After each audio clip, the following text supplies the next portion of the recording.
Hello विद्यार्थी मित्रांनो, मी Shah sir आपल्या सर्वांचं स्वागत करतो माझ्या या यूट्यूब चॅनलवर।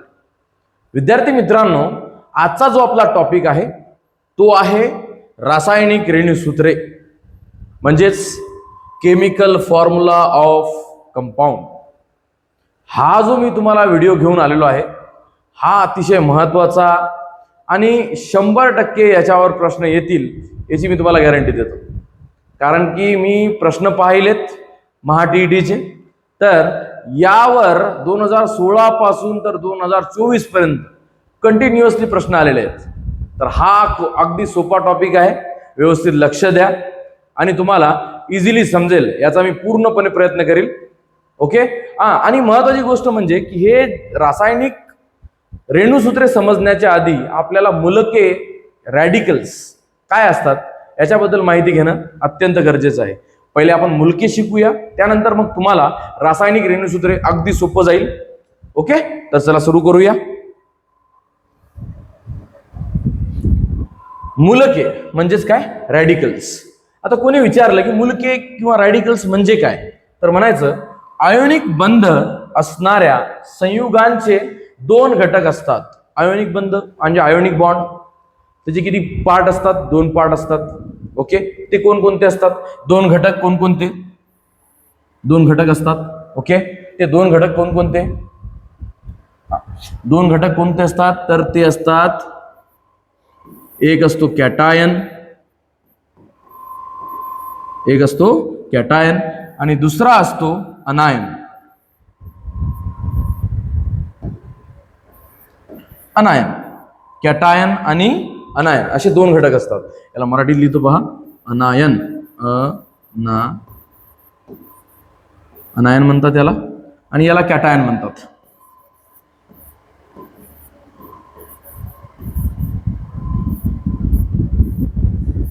असे दोन घटक होतात। कोणाचे? आयनिक बंध असणाऱ्या संयुगांचे किती घटक? दोन घटक। ते कोणकोणते? कॅटायन आणि अनायन। समोर पहा, हे जे घटक आहेत कोण? कॅटायन आणि अनायन, हे स्वतंत्रपणे रासायनिक अभिक्रियांमध्ये भाग घेतात आणि त्यांनाच आपण काय म्हणतो? मूलके म्हणतो। आपण तेव्हाच त्यांना काय म्हणतो? मूलके म्हणतो। म्हणजे सरळ सरळ सोप्या भाषेत सांगू, ज्या कोणत्या मेटलवर किंवा नॉन मेटलवर म्हणजे धातू किंवा अधातूवर जर पॉझिटिव्ह चार्ज किंवा निगेटिव्ह चार्ज आला, म्हणजे धनप्रभार ऋण प्रभार आला, तर समजून जायचं ती मूलके आहेत। काय आहेत? मूलके आहेत। अगदी सोपा टॉपिक आहे। पहा, समोर पाहूया। तर मूलके कशी निर्माण होतात समजतं सर्वांना? समोरचं पहा, नाव मूलके। मूलक्यांची दोन प्रकार होतात। किती प्रकार होतात? दोन प्रकार। मूलके किती प्रकारची असतात? तर म्हणायचं दोन प्रकार। पहिला कोणता? आम्लारी धर्मी मूलके, आम्लारी धर्मी मूलके, आणि दुसरी असतात आम्लधर्मी मूलके, आम्ल धर्मी मूलके। असे किती प्रकार? दोन प्रकार। कोणाचे? मूलकेंचे, म्हणजे रॅडिकल्सचे किती प्रकार? दोन प्रकार। आम्लारी धर्मी यालाच आपण बेसिक रॅडिकल म्हणतो। काय म्हणतो? Basic radical. आम्लधर्मी यालाच आपण काय म्हणतो? Acidic radical. काय म्हणतो? Acidic radical. Acidic radical, basic radical, आम्लारी धर्मी मूलके, आम्लधर्मी मूलके। आता परत यांचे दोन दोन प्रकार होतात। कोणकोणते प्रकार? पहा, यांचे दोन प्रकार कोणकोणते? कोणी विचारलं तर म्हणायचं याचे दोन प्रकार ते कोणकोणते आहेत ते पाहू आपण। ठीक आहे, पहा, लक्ष द्या।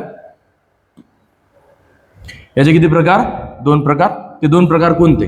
तर एक असतात सिंपल रॅडिकल। कोणते असतात? सिंपल। आणि दुसरे असतात कंपोजिट। कंपोजिट।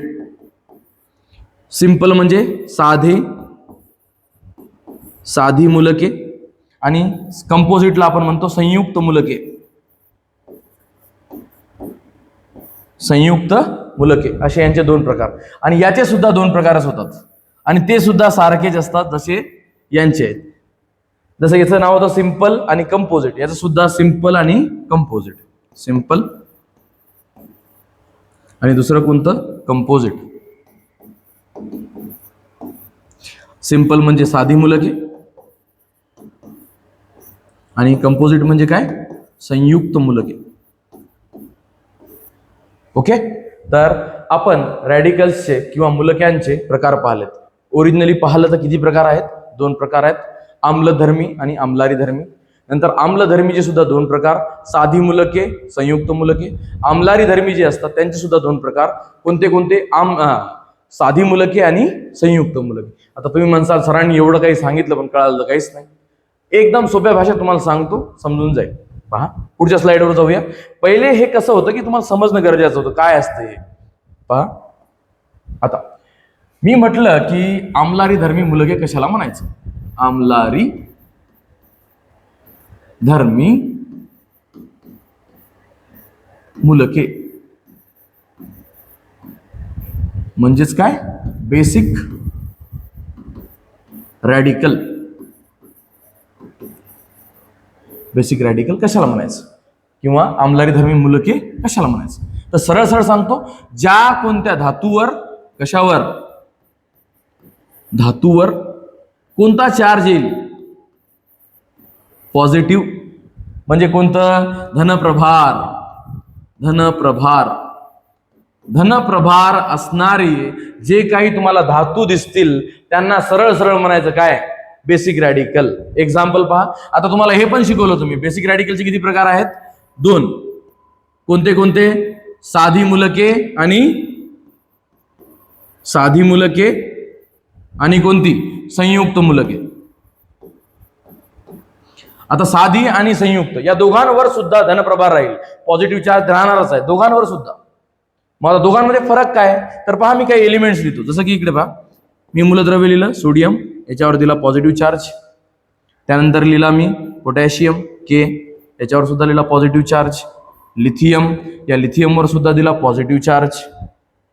त्यानंतर मी लिहिलं कॅल्शियम, या कॅल्शियमवर दिला 2 पॉझिटिव्ह चार्ज. मॅग्नेशियम Mg, याच्यावर सुद्धा 2 पॉझिटिव्ह चार्ज. त्यानंतर लिहिलं मी ॲल्युमिनियम, या ॲल्युमिनियमवर दिलेलं मी 3 पॉझिटिव्ह चार्ज. आता तुम्ही पाहिलं असेल हे sodium, potassium, lithium, calcium, magnesium, aluminium हे सर्व काय आहेत, ही मूलके. ही सर्व काय आहेत, मूलद्रव्य आहेत. काय आहेत, मूलद्रव्य आहेत. आणि यांच्यावर काय आहेत, कोणता प्रभार आहे, धनप्रभार आहे. म्हणजे जर का मूलद्रव्य असतील आणि त्यांच्यावर धनप्रभार असेल तर त्यांना म्हणायचं साधी मूलके. मग आता संयुक्त मूलके कोणाला म्हणायचं, ज्यामध्ये एकापेक्षा जास्त मूलद्रव्य असतील, त्याने बनलेला कंपाऊंड असेल आणि त्याच्यावर पॉझिटिव्ह चार्ज असेल, म्हणजे त्याच्यावर धनप्रभार असेल, तर त्याला म्हणायचं संयुक्त मूलके. जसं की याचं एक्झाम्पल पाहूया आपण. याचं उदाहरण जे आहे ते एक सर्वात महत्वाचं आहे, ते सर्वांनी पाठ ठेव जा. ते कोणतं आहे, NH4 पॉझिटिव्ह. म्हणजे हा याच्यावर पहा, मूलद्रव्य नायट्रोजन सुद्धा आहे, मूलद्रव्य कोणतं आहे, हायड्रोजन सुद्धा आहे, आणि याच्यावर चार्ज कोणता आहे, पॉझिटिव्ह. तुम्हाला म्हटलं मी पॉझिटिव्ह चार्ज आला म्हणजे कोणतं रॅडिकल येते, बेसिक रॅडिकल. म्हणजेच काय, आम्लारी धर्मी मूलके. कळालं हे सर्वांना, 2 प्रकार समजलेत. पॉझिटिव्ह चार्ज आहे पण 2 कशावर आहे, 2 मेटल्स आहेत त्याच्यामध्ये, 2 मेटल्स म्हणतो मी, 2 एलिमेंट्स आहेत त्याच्यात, मूलद्रव्य आहेत 2, नायट्रोजन आणि हायड्रोजन, आणि त्याच्यावर पॉझिटिव्ह चार्ज आहे, तेव्हा त्याला काय म्हणायचं, संयुक्त मूलके. कळालं. असंच आपण आता आम्लधर्मीचं पाहूया. हे आम्लारी धर्मी झालेत, आता आम्लधर्मी. आता मला सांगा, आम्लारी धर्मीवर जर का पॉझिटिव्ह चार्ज होता, धनप्रभार होता, तर मग याच्यावर कोणता प्रभार राहील, ऋणप्रभार. सोपी गोष्ट आहे. आणि मग याचे सुद्धा 2 प्रकार, कोणते कोणते, साधे आणि संयुक्त मूलके. आपण समजून घेऊया. पहा, आम्लधर्मी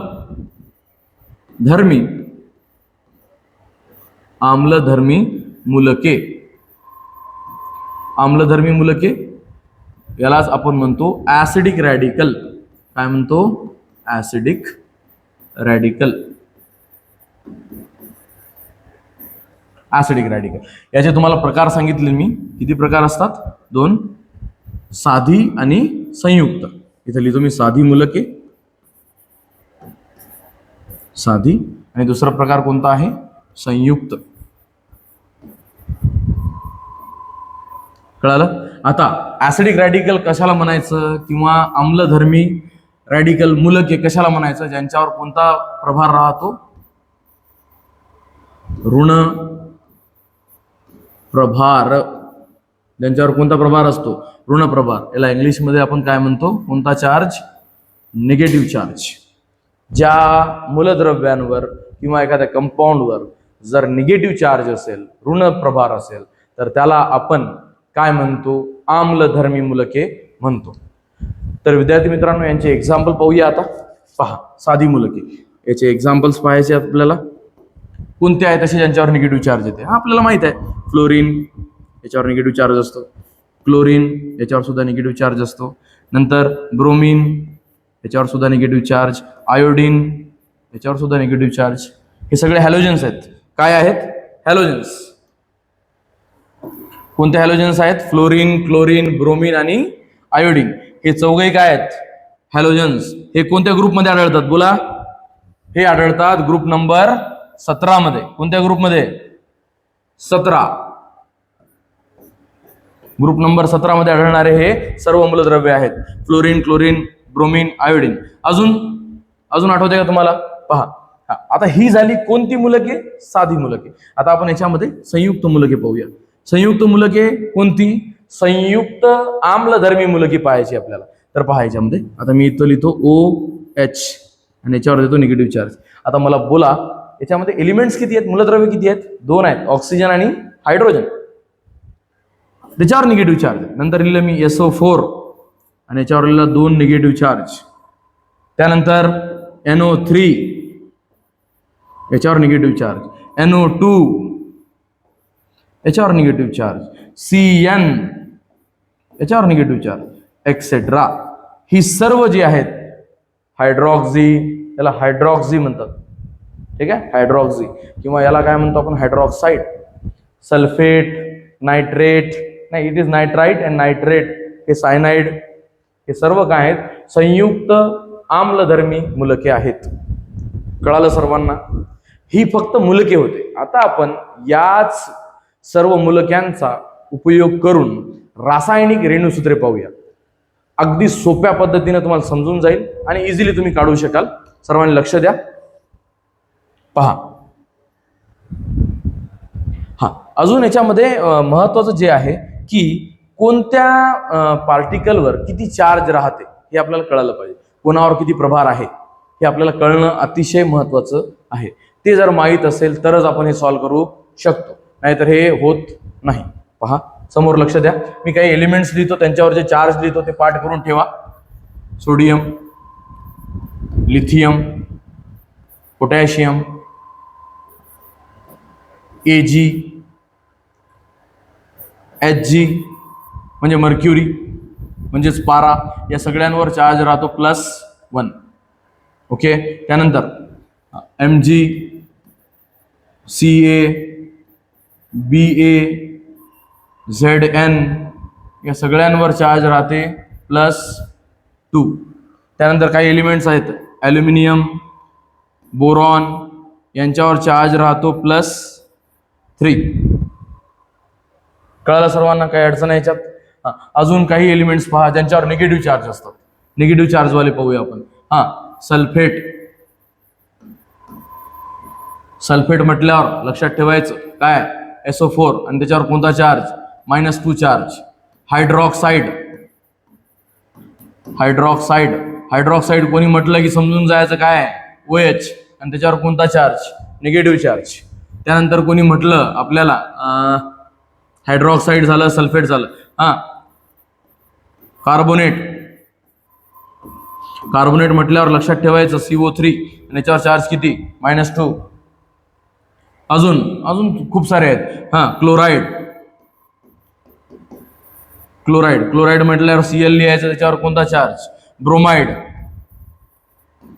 ब्रोमाइड ब्रोमाइड म्हटल्यावर Br लिहायचं, त्याच्यावर कोणता चार्ज? Minus charge. अजून एक महत्वाचं आहे, फॉस्फेट. फॉस्फेट म्हटल्यावर PO4 लिहायचं आणि त्याच्यावर चार्ज राहतं -3. सर्वांनी याचा चार्ज विसरू नका. फॉस्फेटवर चार्ज किती असतो? -3 चार्ज असतो. कोणावर? फॉस्फेटवर. हे अतिशय महत्वाचं आहे, सर्वांनी लक्षात ठेवा. हे सल्फेट आणि कार्बोनेट यांच्यावर चार्ज किती आहे? -2. हायड्रॉक्साईड, क्लोराईड, ब्रोमाइड आणि काय अजून तुमचं आयोडाईड. आयोडाईड सायनाइड, या सगळ्यांवर आयोडाईड म्हटल्यावर आय लिहायचं मायनस चार्ज, सायनाइड म्हटल्यावर CN लिहायचं त्याच्यावर सुद्धा मायनस चार्ज. हे एक मायनस वाले आहेत. कोणकोणते? Cyanide, iodide, bromide, chloride, hydroxide. हे सर्व अशी मूलके आहेत ज्यांच्यावर एक ऋण प्रभार आहे, एक निगेटिव्ह चार्ज आहे. आणि सल्फेट, कार्बोनेट हे असे मूलके आहेत ज्यांच्यावर किती प्रभार आहे? -2 ऋण प्रभार आहे, पण तो किती? 2. आणि कोणता? फॉस्फेट, फॉस्फेटवर किती आहे? -3. कळलं सर्वांना? ही काही एलिमेंट्स त्यांच्यावरचे चार्ज आणि हे काही एलिमेंट्स त्यांच्यावरचे चार्ज, हे पाठ करून ठेवा. याच्यामुळं हे जर का पाठ केले तुम्ही सर्वांनी तर तुम्हाला समोरचे प्रश्न हे इझिली सॉल्व्ह करता येतील. चला समोर पाहूया.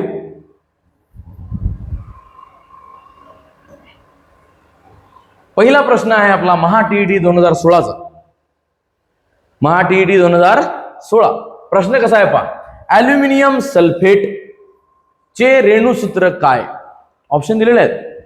AlSO4, Al3SO4, AlSO4/3, Al2SO4 असे आपल्याला 4 ऑप्शन दिलेले आहेत.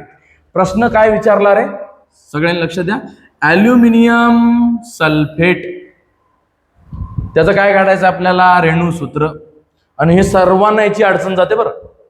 जास्तीत जास्त मी जेवढे काही विद्यार्थी पाहिलेत, मी जसं शिकवतो त्यानुसार मी जेवढे विद्यार्थी पाहिलेत, मी सगळ्यांना पाहिलं की यांना ही अडचण हमखास येते. काही आपण मी कंपाऊंड बोललो की त्यांना ते काढता येत नाही, ड्रॉ करता येत नाही. मग याच्यामध्ये कारण काय? याच्यामध्ये कारण हे आहे की त्यांना कोणत्या धातूवर किंवा अधातूवर किती चार्ज असतो हेच माहित नाही. जर तुम्हाला चार्ज माहित असेल तर तुम्ही सोपे एकदम अगदी इझी वेने हे काढू शकता. तर पहा आपण सुरू करूया आणि सोबत सॉल्व्ह करूया. पहा ॲल्युमिनियम म्हटल्यावर काय करायचं? Al काढायचं. सल्फेट मी आता सांगितलं तुम्हाला, सल्फेट म्हटल्यावर काय? SO4. आता बघा ॲल्युमिनियमवर चार्ज किती होता? 3. सल्फेटवर चार्ज किती होता? -2. मायनस प्लस लिहित बसायचं नाही, इथं त्याची गरज नाही आपल्याला. ॲल्युमिनियम आहे आणि सल्फेट आहे. ॲल्युमिनियमवर चार्ज किती असतो? +3. सल्फेटवर चार्ज किती असतो? -2. सल्फेट म्हटल्यावर SO4 येतं. -2 लिहिलं का मी? नाही, प्लस मायनस लिहायचं नाही. आता करायचं क्रॉस. काय करायचं? क्रॉस केला. क्रॉस. आता याचं उत्तर पहा कसं येईल. बोला. ॲल्युमिनियम पहिले लिहिला ॲल्युमिनियम पहिले, त्यानंतर क्रॉस दिला मी आणि काय लिहिलं रे? 2. मग Al च्या नंतर लिहा 2 लिहिलं. आता SO4 लिहा, त्याच्यानंतर काय लिहाल तुम्ही? SO4 1 2, मग हे 3 तर हे 4. नंबर देऊन पहा, असंच लिहायचं. हे 1 नंबरला आलं पाहिजे, हे 2ऱ्या नंबरला आलं पाहिजे, हे 3ऱ्या नंबरला आणि हे 4थ्या नंबरला आलं पाहिजे. सगळ्यांनी लक्षात ठेव जाईल. ॲल्युमिनियम पहिल्या क्रमांकाला लिहिला, 2ऱ्या क्रमांकाला 2 आला, ते खाली लिहायचं. नंतर मी SO4 लिहिलं 3ऱ्या क्रमांकाचा, SO4च्या समोर काय लिहिणार? 3. पण अशा वेळेस काय करायचं? याच्यामध्ये काही काढ्या करायच्या नाहीत. काही लोकांना असते सवय, याच्यामध्ये काही काढाय करायचं नाही, याला 4 ला 4च ठेवायचं. मग आता 3 आहे, मग आता 3 लिहिणार का असं तुम्ही? नाही, याला पहिले काय करा? ब्रॅकेट बनवा. असं ब्रॅकेट बनवल्यानंतर 3 लिहा. आता पहा हे उत्तर याच्यामध्ये दिसतं का तुम्हाला? कुठं आहे का हे उत्तर? बोला, दिसलं का? Al2SO4/3. Al2SO4 नाही, AlSO4/3, Al3SO4. म्हणजे ओरिजिनली सांगू का तुम्हाला, याच्यामध्ये इथं 3 लिहायचं मी विसरलो. Al2SO4/3 आणि आपलं जे उत्तर आहे ते आहे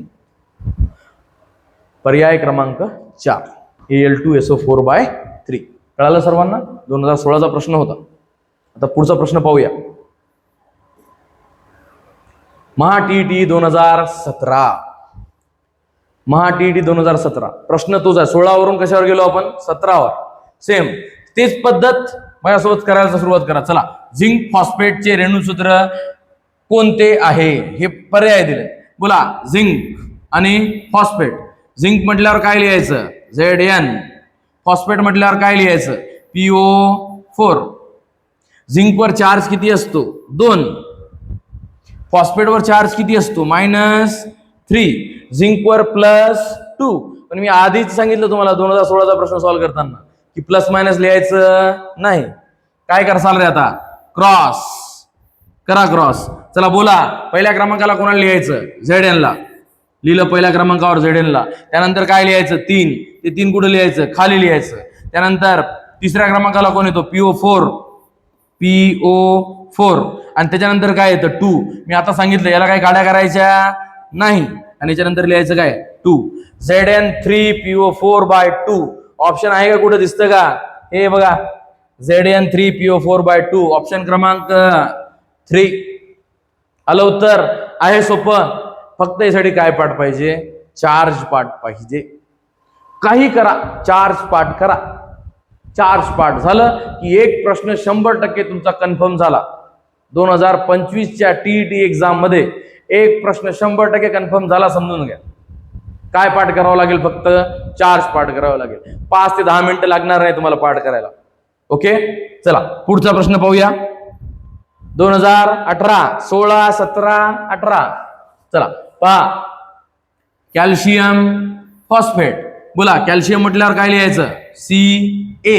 फॉस्फेट म्हटल्यावर काय लिहायचं? PO4. कॅल्शियम. हा बोला कॅल्शियमवर चार्ज किती रे? कॅल्शियमवर चार्ज +2, फॉस्फेटवर चार्ज -3. काय करणार? क्रॉस. बोला कॅल्शियम लिहिलं मी, त्यानंतर 3 लिहू का? त्यानंतर PO4 लिहू का? PO4 आणि त्यानंतर काय लिहिणार? PO4/2. पहा हे ऑप्शन दिसते का तिकडे? Ca3PO4/2 ऑप्शन क्रमांक 4. आहे सोपं. इझिली सॉल्व्ह करू शकताय तुम्ही. क्रॉस मेथड आहे, एकदम इझिली आहे. 9व्या वर्गातला टॉपिक आहे विद्यार्थी मित्रांनो. जास्त काही अवघड टॉपिक नाही आहे. चला पुढचा प्रश्न पाहूया. TET 2019. पहा ॲल्युमिनियम कार्बोनेटचे अचूक रेणुसूत्र डॅश डॅश आले. बोला काय आहे? Aluminium carbonate. बोला ॲल्युमिनियम लिहू का? ॲल्युमिनियम म्हटल्यावर काय? Al. कार्बोनेट म्हटल्यावर काय? CO3. CO3 येते कार्बोनेट म्हटल्यावर. ॲल्युमिनियम म्हटल्यावर काय लिहायचं? Al. ॲल्युमिनियमवर चार्ज किती होता? +3. कार्बोनेटवर चार्ज किती होता? -2. पण प्लस मायनस लिहायचं नाही. काय करणार? क्रॉस. काय करणार? क्रॉस. बोला समोर काय लिहू? हा ॲल्युमिनियम, नंतर हे 2, नंतर हे CO3 आणि CO3 नंतर परत 3. कळालं का? Al2CO3/3 आहे का रे कुठे? Al2CO3/3. प्रश्न क्रमांक नाही, पर्याय क्रमांक 1. कळालं सर्वांना? 2019चा प्रश्न होता. आहे सोपं. चला समोर 2021 काय विचारलं? ॲल्युमिनियम ऑक्साईडच्या रेणूमध्ये असणाऱ्या एकूण अणूची संख्या असते. अच्छा, ॲल्युमिनियम ऑक्साईड विचारला आणि त्याच्यामध्ये असणारे रेणूमध्ये असणाऱ्या कोणाची एकूण अणूंची संख्या किती म्हटलं. आता बरं पाहूया पहिले. Aluminium oxide. ॲल्युमिनियम म्हटल्यावर काय लिहिणार? ॲल्युमिनियम. ऑक्साईड म्हटल्यावर काय लिहिणार? O. लक्षात ठेवा, ऑक्साईड आलं तर O लिहायचं. चार्ज पहा. ॲल्युमिनियमवर चार्ज 3, ऑक्साईडवर चार्ज -2. काय करणार? क्रिस क्रॉस करणार. क्रॉस केला तर काय मिळालं? Al2O3. Al2O3. मग ॲल्युमिनियमचे अणू किती आहेत? 2. ऑक्सिजनचे अणू किती आहेत? 3. टोटल किती आहेत? एकूण अणू विचारले ना आपल्याला. 3 आणि 2 5. सोपा होता. काय अवघड होतं याच्यामध्ये? इझिली काढू शकता. लहान मुलं सुद्धा काढतील. कळालं? चला पुढचा प्रश्न पाहूया. अच्छा, तर इथे 2021 पर्यंतचे मी प्रश्न टाकले होते. आता आपण अतिसंभाव्य प्रश्न घेऊया. हे अवघड आहेत, थोडं करून पाहूया. तुम्ही पण करा. चला पहा. अतिसंभाव्य प्रश्नांमध्ये पहिला फेरिक सल्फेट. हे लई महत्वाचं आहे. हे जास्त महत्वाचं आहे. इथं नाव काय म्हटलं रे मी? फेरिक. आता इथं 2 शब्द मी तुम्हाला लिहून देतो पहा. एक फेरिक, फेरिक, आणि दुसरा आहे फेरस. Ferric, ferrous. तुम्ही म्हणसाल काय म्हटलं सर, काय म्हणत आहे? फेरिक जेव्हाही शब्द आला ना तर तेव्हा समजून जायचा की आयरन जो आहे Fe, या Fe वर चार्ज आहे +3. समजून जायचं. कधी पण जेव्हा फेरिक आलं, तेव्हा फेरिक आलं तर समजून जायचं की या आयरनवर चार्ज किती आहे? चार्ज किती आहे विद्यार्थी मित्रांनो? याच्यावर +3 आहे. आणि जर का फेरस नाव आलं असतं तर याच आयरनवर चार्ज किती असता? +2 असता. कळलं?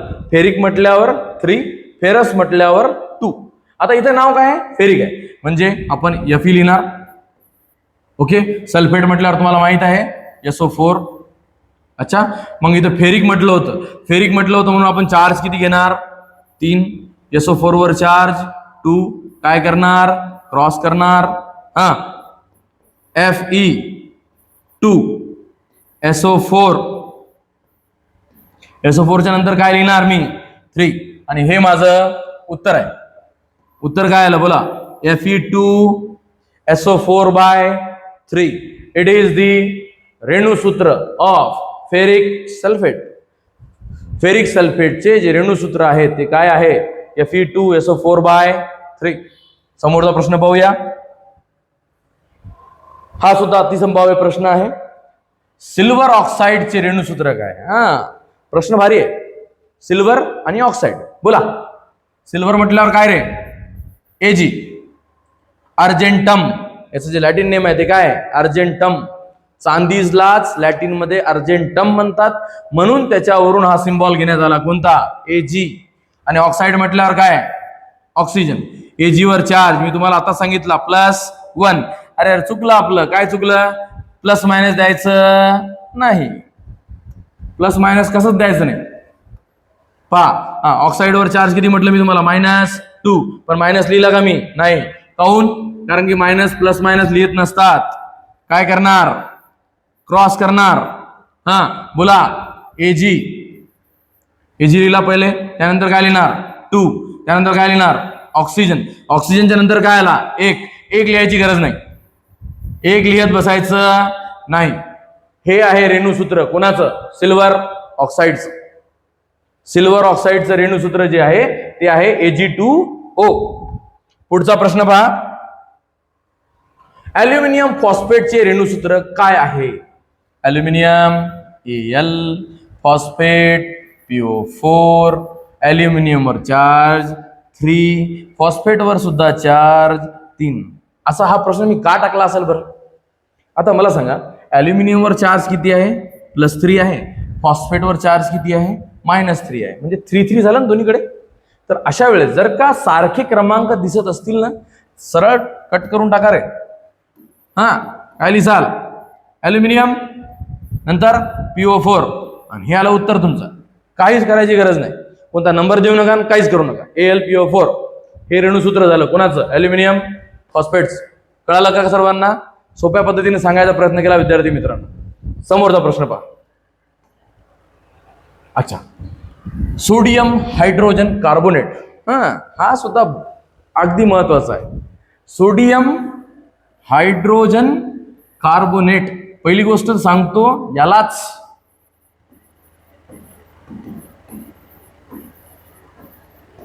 काय म्हणतात? बेकिंग सोडा.